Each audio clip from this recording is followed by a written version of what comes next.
Good morning and नमस्कार दोस्तों, स्वागत है आप सभी का आपके अपने YouTube channel GK search engine पर। आज है दोस्तों 13 जून और 13 जून से रिलेटेड राजस्थान करंट अफेयर्स के जितने भी इम्पोर्टेंट क्वेश्चन हैं उन सभी को हम इस वीडियो में डिस्कस करने वाले हैं। तो पूरा वीडियो बहुत ध्यान से देखना और वीडियो के एंड में मैं आपसे एक क्वेश्चन पूछूंगा जिसका आंसर आप सभी को कमेंट बॉक्स में देना है।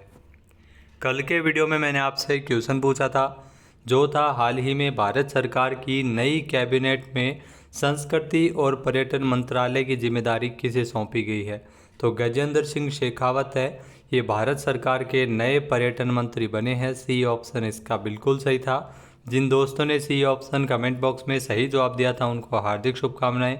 जी हाँ दोस्तों, जोधपुर से सांसद गजेंद्र सिंह शेखावत, इनको नई कैबिनेट में जगह दी गई है। गजेंद्र सिंह शेखावत को इस बार संस्कृति और पर्यटन मंत्रालय की जिम्मेदारी सौंपी गई है। गजेंद्र सिंह शेखावत पिछली नरेंद्र मोदी सरकार में जल शक्ति मंत्री की जिम्मेदारी निभा चुके हैं। गजेंद्र सिंह शेखावत तीसरी बार मंत्री बने हैं। सितंबर 2017 में उन्हें कृषि और किसान कल्याण का राज्य मंत्री बनाया गया था। 31 मई 2019 को इनको जल शक्ति मंत्री बनाया गया था। तो ये तीसरी बार मंत्री बने हैं। तो चलिए स्टार्ट करते हैं आज के राजस्थान करंट अफेयर्स। पहला क्वेश्चन है, केंद्रीय संस्कृति विश्वविद्यालय के विद्यार्थियों के लिए कौशल विकास स्किल डेवलपमेंट के कार्यक्रम की शुरुआत कहाँ होने जा रही है। तो इस कार्यक्रम की शुरुआत होने जा रही है उदयपुर में, यानी कि सी ऑप्शन इसका बिल्कुल सही है। आइए जानते हैं इम्पोर्टेंट फैक्ट्स। तो उदयपुर में केंद्रीय संस्कृति विश्वविद्यालय के विद्यार्थियों के लिए कौशल विकास स्किल डेवलपमेंट के कार्यक्रम की शुरुआत होने जा रही है। पहली बार संस्कृत विद्यार्थियों के लिए इंटर्नशिप प्रोग्राम शुरू हुआ है। धरोहर संस्थान और केंद्रीय संस्कृति विश्वविद्यालय के बीच अनुबंध भी किया गया है। 42 दिवसीय इंटर्नशिप कार्यक्रम होगा जो प्रतिवर्ष विद्यार्थियों के लिए होने वाले इस कौशल विकास के कार्यक्रम के लिए 11 जून को एक MOU पर हस्ताक्षर भी किए गए थे। इस प्रोजेक्ट का लक्ष्य अगले 20 वर्षों में 25 लाख पांडुलिपियों की डिजिटल प्रतिलिपियां बनाना है और प्रश्नों को सही क्रम में रखना और उनको सूचीबद्ध करना है। नेक्स्ट क्वेश्चन है, कृषक उपहार योजना के अंतर्गत कृषि विपणन विभाग के द्वारा राज किसान पोर्टल पर राज्य स्तरीय ऑनलाइन लॉटरी में प्रथम पुरस्कार किसने जीता है। तो इसमें प्रथम पुरस्कार जीता है मंजीत पाल ने। सी ऑप्शन इसका बिल्कुल सही है। आइए जानते हैं इम्पोर्टेंट फैक्ट्स।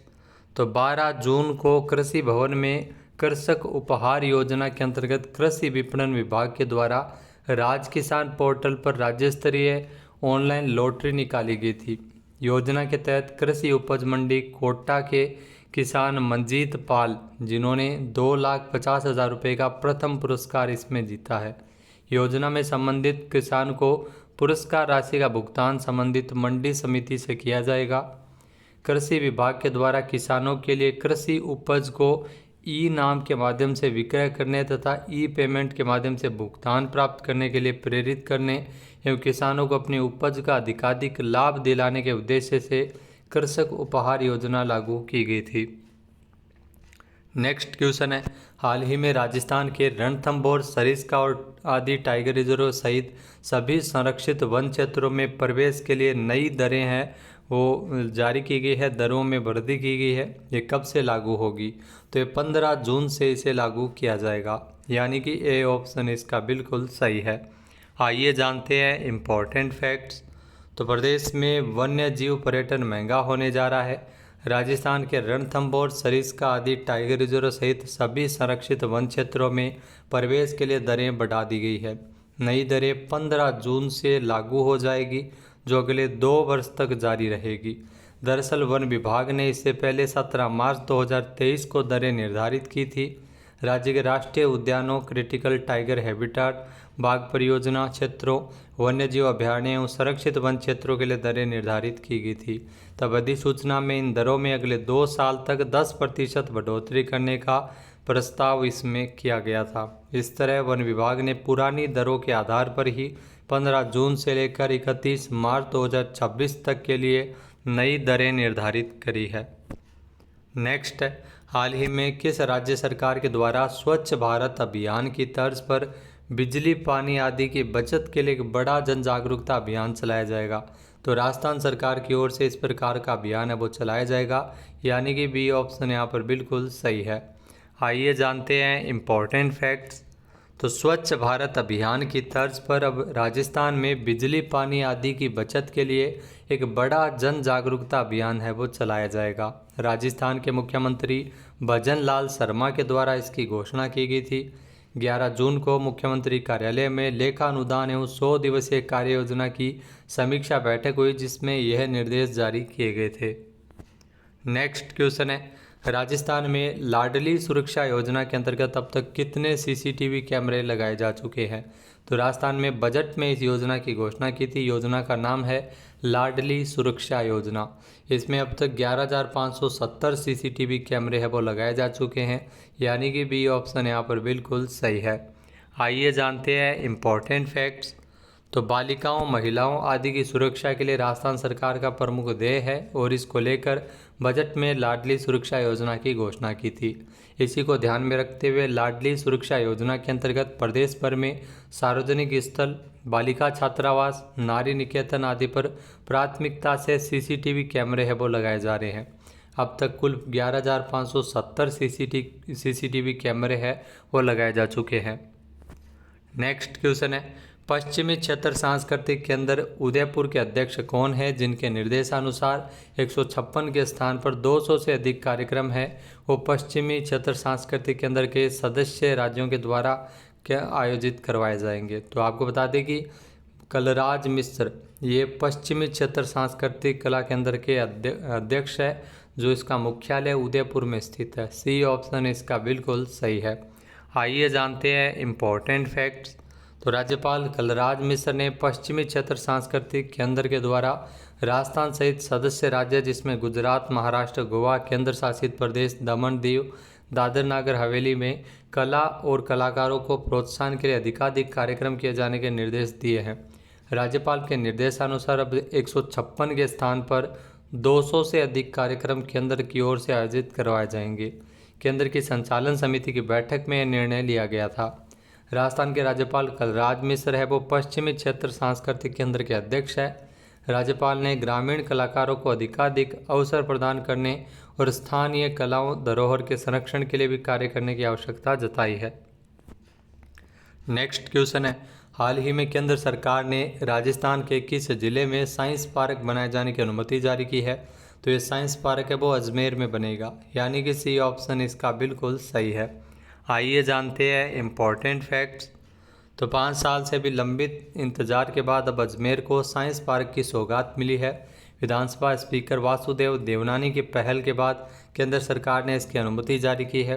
22 करोड़ रुपये की लागत से साइंस पार्क है वो अजमेर में बनेगा। नेक्स्ट क्वेश्चन है, राजस्थान के किस जिले में हिंडौन के पास लौह अयस्क के 840 टन से अधिक के भंडार मिले हैं? जी हाँ, हिंडौन है ये करौली में स्थित है, जहाँ पर लौह अयस्क के भंडार मिले हैं। सी ऑप्शन इसका बिल्कुल सही है। आइए जानते हैं इम्पोर्टेंट फैक्ट्स। तो राजस्थान के करौली जिले में हिंडौन के पास लौह अयस्क के आयरन ओर के भंडार, स्टील और सीमेंट उद्योगों को इसका फ़ायदा मिलेगा।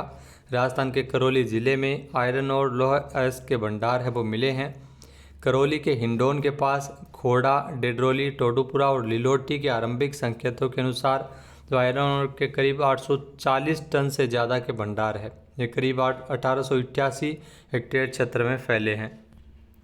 नेक्स्ट है, भारतीय सेना के अगले प्रमुख के रूप में किसे नामित किया गया? तो भारतीय थल सेना के अगले प्रमुख के रूप में उपेंद्र द्विवेदी को नामित किया गया, जो आप तस्वीर में देख सकते हैं। डी ऑप्शन इसका बिल्कुल सही है।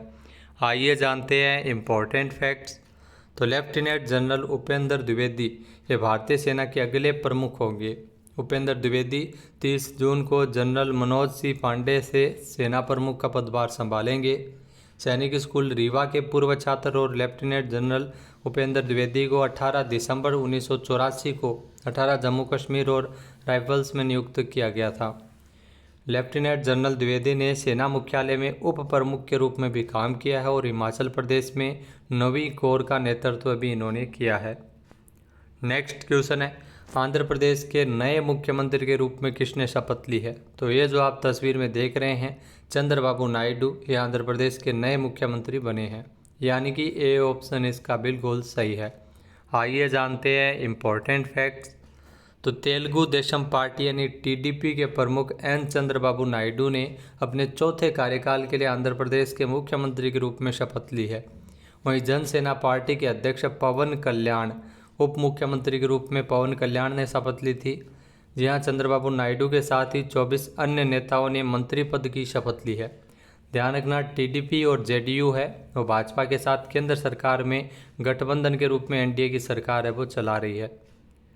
अब बात करते हैं आज के हमारे क्विज के, जिसका आंसर आप सभी को कमेंट बॉक्स में देना है। तो आज का क्विज है, तमिलनाडु के बाद देश का दूसरा सबसे बड़ा न्यूक्लियर पावर प्लांट राजस्थान में कहाँ बन रहा है। एक बार फिर से सुनिएगा, तमिलनाडु के बाद देश का दूसरा सबसे बड़ा न्यूक्लियर पावर प्लांट है, ये राजस्थान में कहाँ बन रहा है। सही आंसर आपको कमेंट बॉक्स में देना है। और अगर ये वीडियो आपको पसंद आए तो इसे लाइक और शेयर करना बिल्कुल न भूलिएगा। चैनल पर नए जुड़े हो, सब्सक्राइब नहीं किया है तो भी सब्सक्राइब बटन पर क्लिक करें। इस वीडियो की जो पीडीएफ फाइल है वो आप वीडियो के डिस्क्रिप्शन बॉक्स से डाउनलोड कर सकते हैं और इस क्वेश्चन का आंसर आप वोट करके भी कर सकते हैं। यहाँ पर आपको सभी महत्वपूर्ण योजनाओं की जानकारी भी मिलती है, तो चैनल को शेयर करना बिल्कुल ना भूलिएगा।